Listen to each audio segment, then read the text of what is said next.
Hello, today is day 25.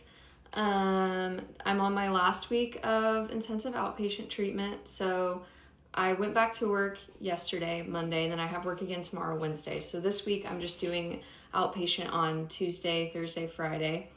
Let's see. I had a good meeting with my psychiatrist today. I'm not getting put on any other kind of medication. I'm just taking the prazosin at night to kind of like decrease my adrenaline levels, so I'm not like all amped up and anxious at night. I'm not going to be on any SSRIs. I'm not going to be on any antidepressants. He thinks that my issues are mostly situational, and I just have a pretty negative worldview, and I need to work on reframing my thoughts into more positive thoughts. For example, when I wake up in the morning, I'm like, damn, I'm awake. I gotta get up and go do this life that I'm not stoked on. Today's gonna suck. He's like, you are already setting yourself up for a bad day. You're not even letting the day get started. He's like, you don't have to wake up in the morning and think, oh, today's gonna be amazing, it's gonna be the best day ever, but you could at least start with waking up in the morning and saying, I don't know what today's gonna bring. So just finding that line. So I'm gonna try to start doing that. Hello, Goose. Another thing that I talked about with my psychiatrist was just kind of more of my maladaptive coping mechanisms and stuff that did serve me at a point in time, when I was a child, and now as an adult they don't serve me. When I was talking to my dad on the phone yesterday, I told him, I was like, when I'm in a relationship with somebody, I want to be with that person 24/7. And when I'm away from them, when I have to leave, when I have to go to work, when they have to go to work, when they need space for a few days, I kind of go into autopilot mode, and I'm just waiting around, wasting away until I can see them again. And everything else that I do, hanging out with friends, going on a hike, doing anything for myself, I'm not actually present in that moment, focusing on that, getting any enjoyment from that, because it's just a distraction until I can get back to my person. And then once I'm back to my person, it's boom, I'm activated again. But when I'm with them, I'm not even happy, because when normal people get a crush on somebody, or they start liking someone, it's this great bubbly excitement, butterfly in your feeling, butterfly in your stomach feeling, people get excited and they're like, OMG, I like somebody. That is not what happens to me. When I start to develop feelings for somebody, I think, oh no, because I know how I am. And I know how other people are. I know that the majority of men these days cannot be trusted. And that they're always looking for the next best thing, especially with social media and some of these other websites that are available. I don't look as good as the million other women that they see online every day that they have access to. So and this was an issue with my previous relationship. So I get terrified when I like somebody, because one, I know that they probably can't be trusted, because the people that I also seek out in relationships are not good people, but they're exciting, and that's what I like. Good people are not exciting, unfortunately. So there's that. And I know that I completely lose myself when I'm with somebody else. People say oh, well, you just need to get a lot of hobbies and stuff, so that when you're not with them, you have hobbies.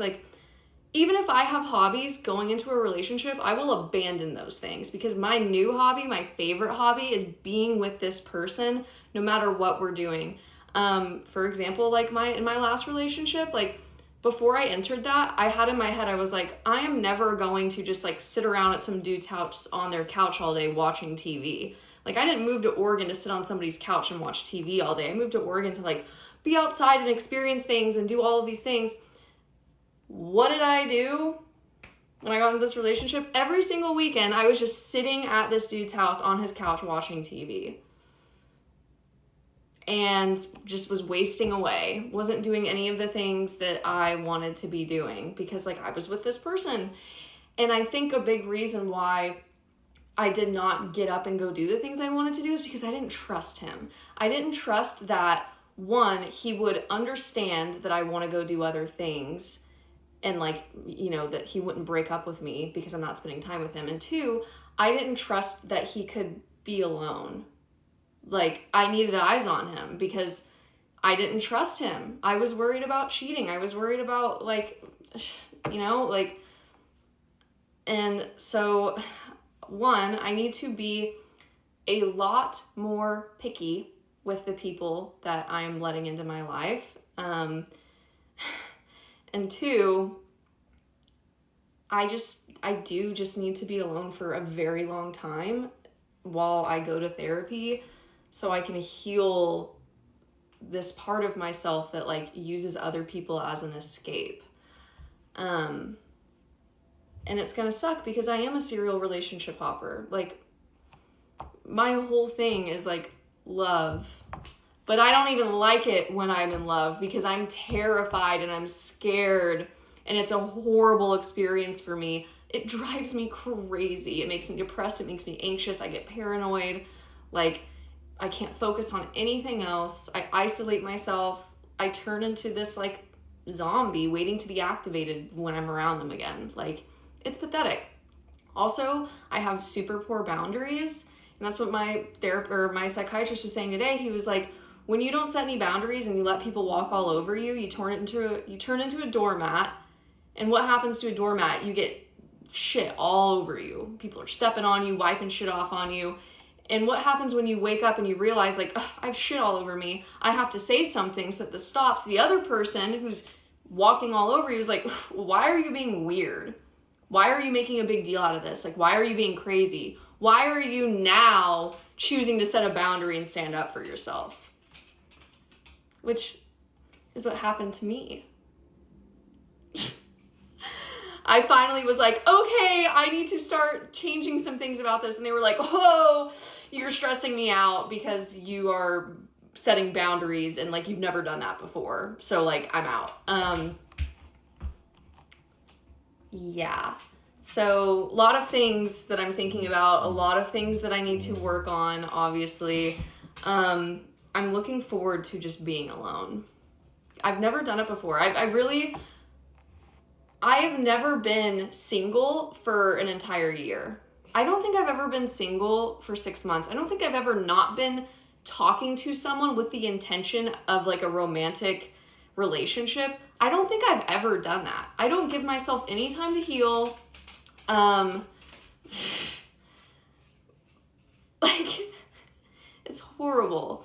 And yeah, I've never just been alone, and I am really looking forward to just being alone because I think that, I don't know, it needs to happen, because I am codependent, and I am so much more mentally stable when I am alone. So I just need to be alone. And then once I feel like I am ready to re-enter to the dating world, I need to be so much more picky than I have been, and I need to set boundaries, and I need to run in the other direction anytime there's even the slightest red flag, because usually if there's a red flag, I'm like, ooh, excitement, I run towards it.